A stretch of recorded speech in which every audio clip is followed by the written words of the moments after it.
My name is Captain Riley Dawson. I'm 34 years old, fresh off my third deployment in the Middle East. Same desert heat, same worn boots, same half-finished letters folded into my pack. But this time, something felt off.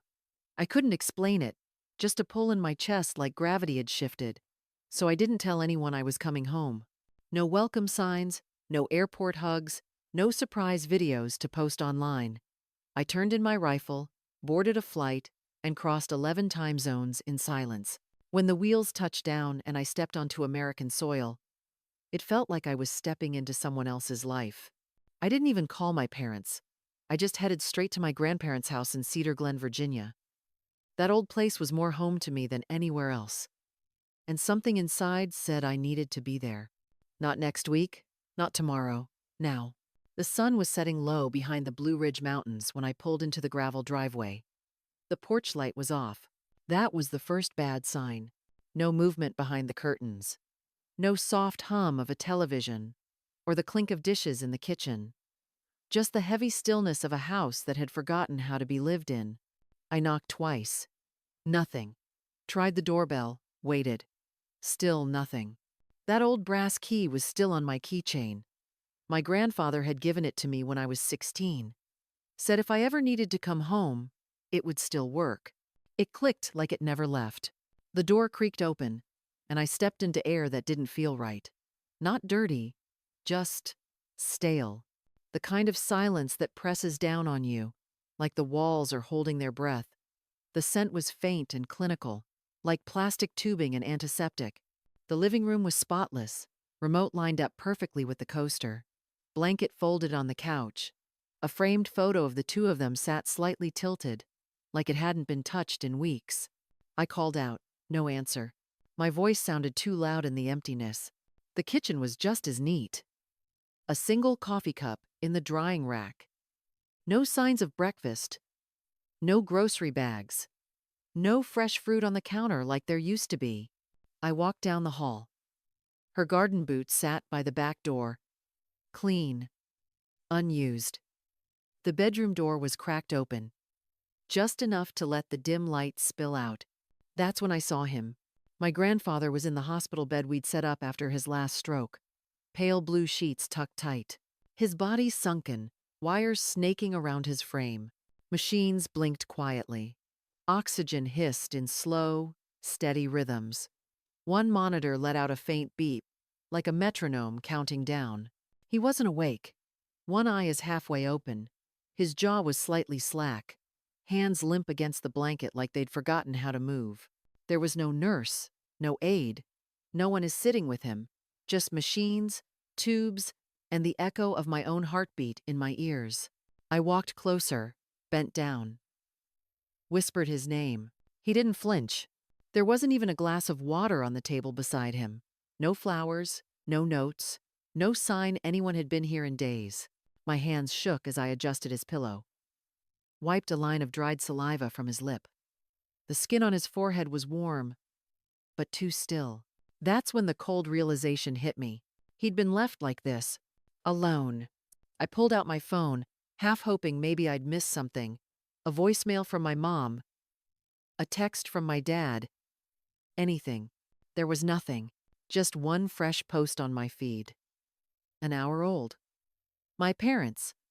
Smiling on a beach in Maui. Drinks in hand. Sunset behind them like a stock photo. The caption read, "No regrets. Living free." That's when the bottom dropped out. This wasn't miscommunication. This wasn't bad timing. This was intentional. They knew. They knew he was sick. They knew the machines were still running. And they still chose a vacation over a goodbye. I stared at that photo until my fingers went numb. The ice in their cocktails looked colder than the air in the room. I wanted to throw the phone across the floor, but I didn't. I just sat there and let the silence wrap around me. The kind of silence that follows a betrayal you can't unsee. They didn't forget. They just didn't care enough to show up. The study was exactly how I remembered it. Smelled like old books and pipe tobacco. That safe was still tucked behind the desk, hidden under a worn Stars and Stripes flag. He once told me, If they ever disappear when it matters, you'll know what to do. At the time, I didn't understand. Now I did. I knelt down and punched in my service number. The lock clicked open like it had been waiting for years. Inside was a thick envelope with my name, written in block letters, all caps. I sat on the floor and opened it. The paper was heavy, official. The signature at the bottom was his. 3 pages, notarized, clear as day. If his son and daughter-in-law failed to be physically present during either his or grandma's incapacitation or passing, they forfeited all rights, every asset, every dollar, every acre. I read it twice just to be sure. My name was listed as the sole executor because I was the one who stayed. The last page was handwritten.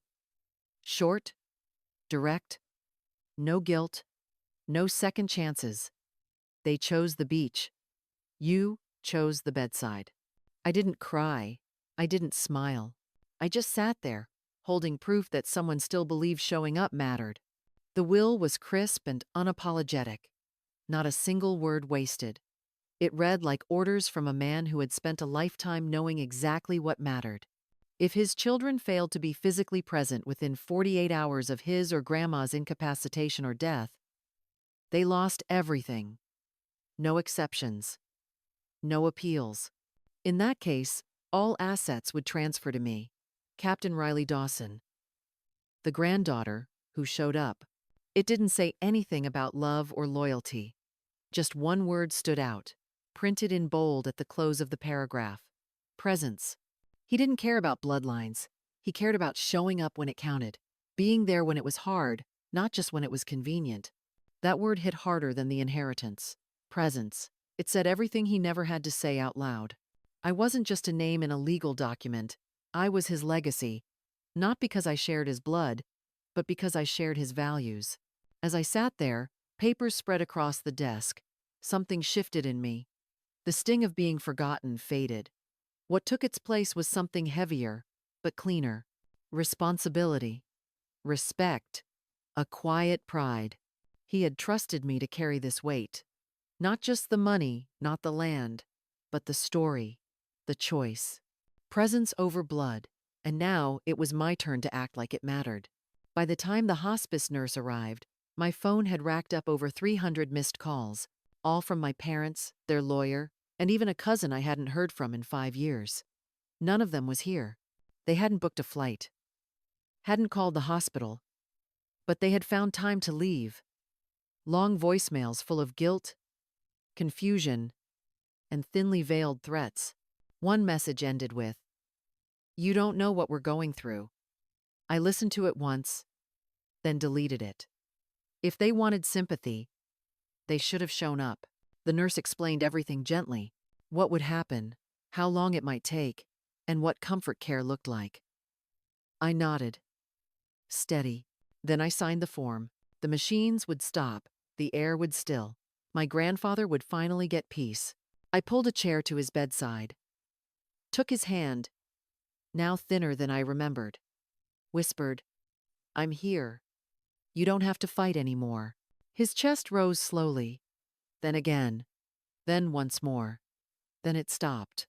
No drama, no gasp, just stillness. I didn't cry. I just held his hand a little tighter, let the silence fill the space between us like something sacred. Outside, my phone lit up again. One more call. I didn't even look, because some goodbyes don't need words, just presence. And I gave him that, all the way to the end. 2 months after the funeral, I was served at the front porch. A formal lawsuit from my parents, filed in state court. The charge, undue influence. They claimed I manipulated my grandfather when he was mentally unfit, said I exploited a moment of grief to steal what was rightfully theirs, that I turned them into strangers in their own legacy. The paperwork was thick with drama. Phrases like emotional coercion and financial entrapment were scattered everywhere. They even hired a PR firm to manage the narrative.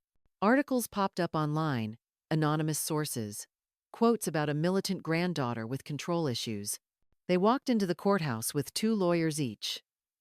Designer clothes. Quiet arrogance.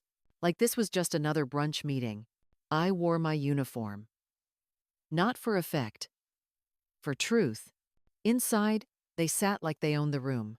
But the tension in their shoulders told another story. They were fighting to reclaim a story they had already abandoned. Gregory, my grandfather's lawyer, stood up without a word. He walked to the judge's desk, inserted a flash drive, and nodded. The courtroom lights dimmed as the screen flickered on. There he was, my grandfather, sitting in his old recliner, cardigan zipped, eyes steady as stone. His voice cut through the silence. "If you're watching this, I'm probably gone. So let's skip the polite nonsense." He leaned in, eyes sharp. "I wrote the will. Every word. Nobody told me what to say. The only person in this family who showed up when it mattered was Riley." He paused, then said it plain. "Presence matters more than excuses. More than Facebook posts and vacation pictures. More than blood." He called out my dad by name. Said he loved him once, but love fades when silence takes its place.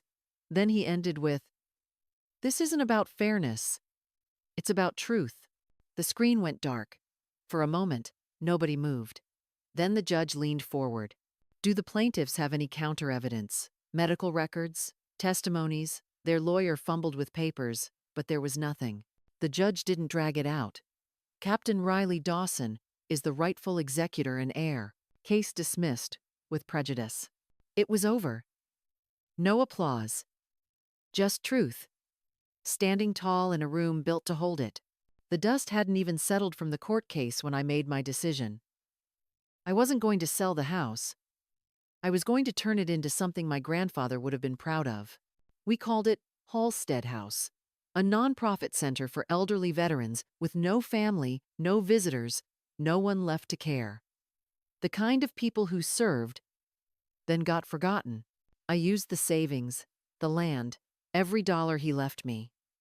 We built small rooms, brought in nurses, volunteers, a lawyer who helped them write wills free of charge. No red tape, no forms buried in government sites. Word spread, slowly at first. Then one man, Harold, a 90-year-old radio tech from Vietnam, came in for coffee and never left. He cried when we told him we'd cover his rent and send a nurse twice a week. He held my hand and said, "I thought I was done being remembered." That broke me, because I knew what he meant. Grief doesn't go away. It just finds something new to hold on to. Each photo was hung on the wall. Each name we wrote in the memory book. Every folded flag on every shelf. They weren't just decorations. They were promises. I wasn't trying to erase what happened. I was building something that could survive it. Something that honored the people who showed up.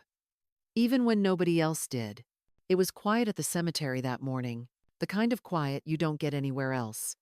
I brought the folded flag, wrapped in the same plastic my grandfather had kept it in for years. His grave was clean, fresh flowers already there. I didn't bring more. I brought presents.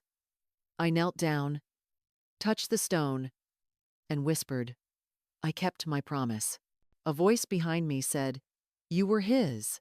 I turned to see an old man in a wheelchair wearing a faded navy cap. He said he served with my grandfather. Korea, 1951.